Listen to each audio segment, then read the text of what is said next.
இந்த வீடியோவை மட்டும் கொஞ்சம் பார்த்துட்டு வாங்க. அண்ணி அண்ணி நல்லா இருக்கீங்களா? என் வீட்டுக்காரர் பாத்திருக்கீங்கல்ல?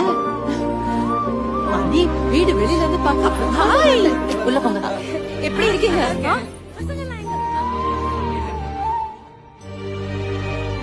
ஏங்க அண்ணன் வாங்க. அண்ணன் நல்லா இருக்கியா? அவரு வந்திருக்காரு. அண்ணன் வீடு பிரமாதமா இருக்குன்னு ரொம்ப சந்தோஷம். பசங்க எங்க பா போட்டோ எடுப்பா. சார் தம்பி எப்படி இருக்கீங்க? Thanks sir. கொஞ்சம் சொல்லுங்க.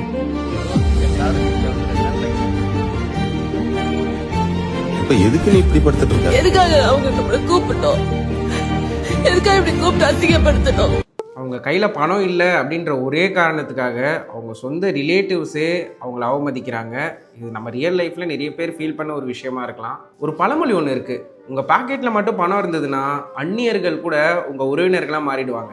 இதுவே உங்கள் பாக்கெட்டில் மட்டும் பணம் இல்லைன்னா உங்கள் உறவினர்கள் கூட உங்களை அந்நியர்களாக தான் ட்ரீட் பண்ணுவாங்க. ஸோ உங்களால் எவ்வளோ முடியுதோ அவ்வளோ விரித்தனமாக பணம் சம்பாதிக்க ட்ரை பண்ணுங்கள்.